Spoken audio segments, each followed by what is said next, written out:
Alrighty. Let's see if I can do this. I'm gonna see if I can lay this down.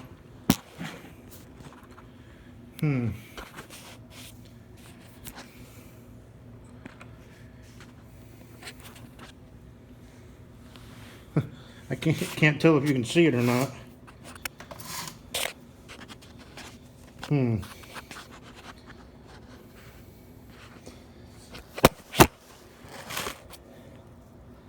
Alright, I'm just going to assume you can see that.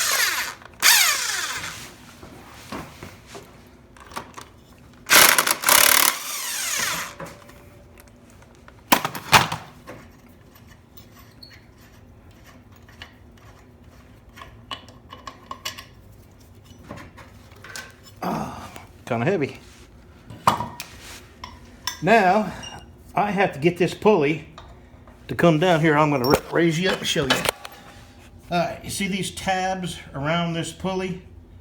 I will never get this belt on unless I either move this down, and you see all this rust? It's highly unlikely I'm going to be able to get that to come down. But I am going to try first. If I can't get it to come down, what I've got to do is the motor mounts. There's 1, 2, 3, and a 4th back here that I can get a wrench to. What I'll have to do is take the motor mounts off the bolts that hold the motor on and push the motor up, and then put the belt on, and then let the motor come back down and bolt it back together. But I'm going to try to get this pulley down, and I'm going to do that using this. So, I'll put this bolt back in for now. And then I'm going to get a pry bar.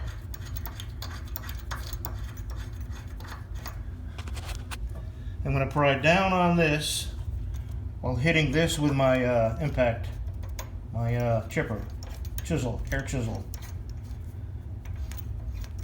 Let me get a pry bar and I'll be right back. That's not going to work. I'm going to have to remove the motor, or raise the motor up off of that. But I did get the belt off. I just cut it. This is why I got to replace it. Big chunks missing. All looks like this.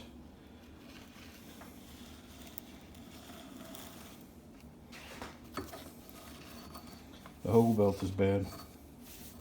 It's not like a tire where, and when it goes flat, it's only flat on the bottom, and you can just turn the tire over. All right, let me get back to work. Oh, my goodness, what a lot of work to get a belt changed.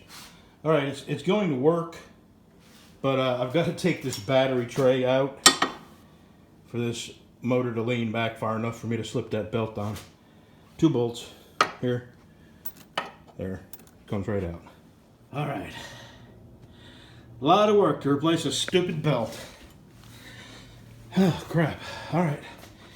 Now I gotta put the battery tray back in its place, bolt the engine back down, take the fan off, and put the belt over that pulley, put the fan back on. Okay, almost done. Well, it's the next day, and it's gonna be hours before I can, but we had a heavy frost last night. It's going to be hours before I can pressure wash this. Maybe even late this afternoon before everything thaws out enough for me to use a hose. So, I'm going to get that deck up on some sawhorses and start taking it apart and take the bearings apart. I don't want to put all this effort into this, and then the mower deck needs bearings, so that's next.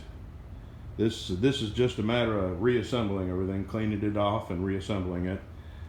That I'm gonna, like I said, take the bearings out, check the bearings, pull the grease seals off if they've got them on there, and I bet you they do.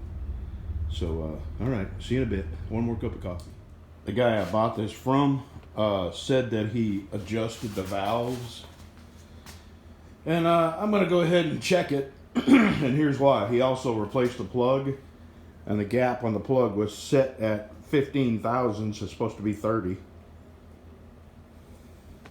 So if you did that to the plug, who knows what he did to the valve lash. So I'll be doing that today too. I'm going to go ahead and do the overhead on this. I didn't get started on my lawnmower deck yet. By the overhead, what I mean is set the valve lash. Run the overhead is an old trucker term. Set the rack, run the overhead. So let me get this valve cover off.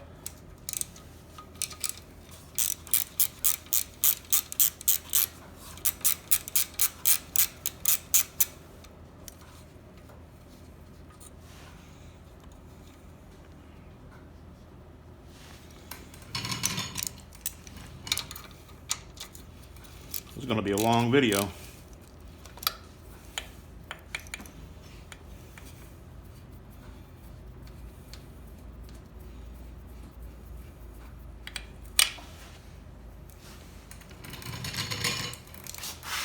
I've already removed the plug, and when I get this open, I'm going to explain you how you turn this motor where there's no tension on either one of the rocker arms.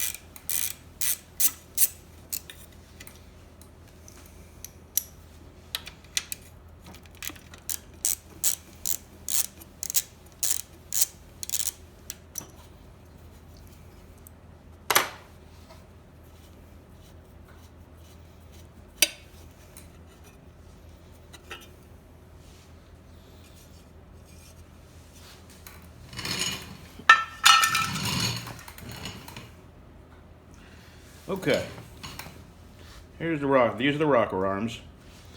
This is a push rod. Both these are push rods. These are the valves. And what happens, I'll turn this over a couple of times so you can see what happens.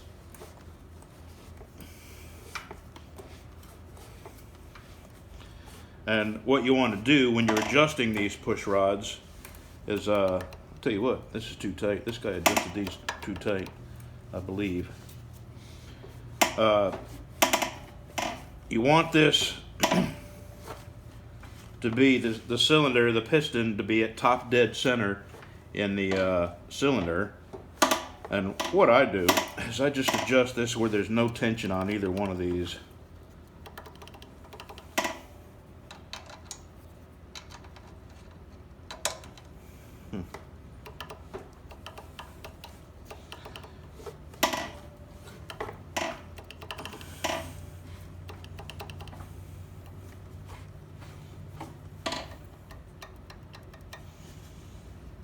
Let me just double check. You might have done this right. Yeah, these are too tight. Let me get a wrench. Be right back.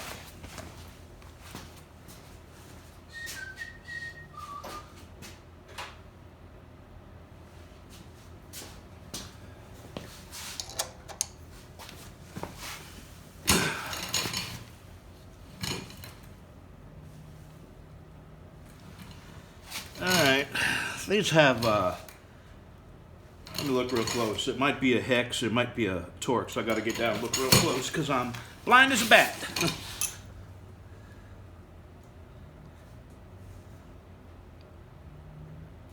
I think that's Torx. Huh.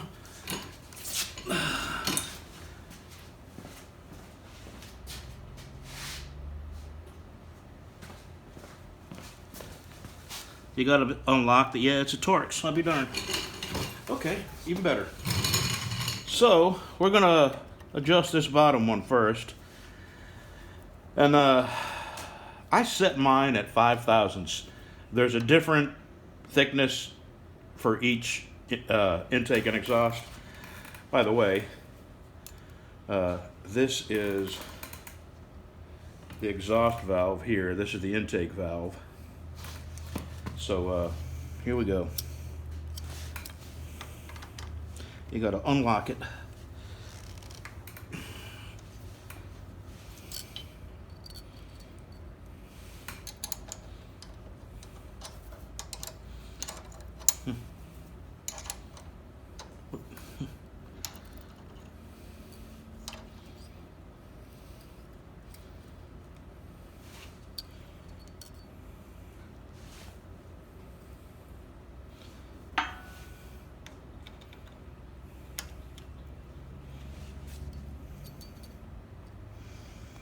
You want it to be able to slide in and out without any drag. I think that's it.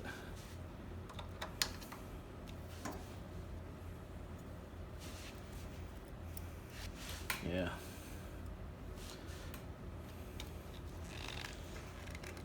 All right, that one's done. Now I gotta turn the motor over by hand.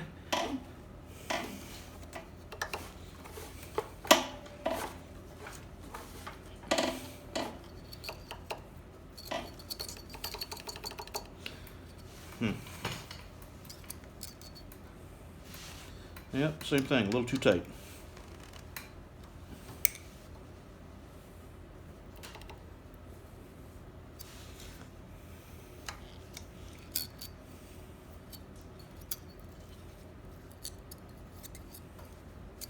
Yep, that's good. That's all you do. That's how you run the overhead, set the valve lash.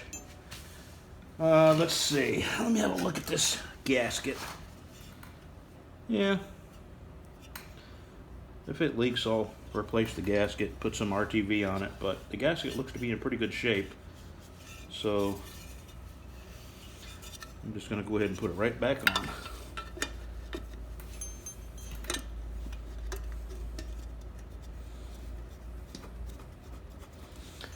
Alright, I won't make you watch me putting this back together, but you just got to see how you set the valve lash on an engine. Alright, next we're going to get that deck out. Well, I got one of the deck spindles off, and this is any indication of what kind of day it's going to be. Of the 4 bolts that hold it on, 3 snapped off. So I'll have to drill them out and try to get an ease out in there, and or drill them out and rethread the holes. I don't know. These are 1/4 inch. I could rethread them a little bigger and not worry about it. But the bearings appear to be good. Alright, let me try to get that other one off. I got a feeling the same thing's going to happen to that. I'm going to try and show you that there are no grease seals on the inside of this.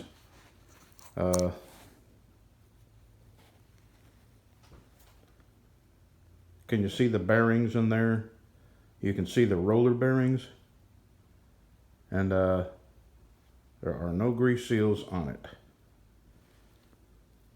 So I didn't need to do this. Actually, I did, because someday I'll need to take these apart. Boy, that sun is bright. All right, I'm going to drill these out and put them back together, grease them up. Alrighty, I've got my pilot holes drilled for the ease out. And I've decided I'm going to go ahead and put new bearings. These are good Timken bearings. Let's see. Here we go. Timson, made in USA. 0974 looks like. And I'm going to go ahead and replace them and put new grease seals top and bottom, just so I can say I've done it. And these will be good for another 14 years. All right, let me get to calling around and see where I can get these bearings cheap.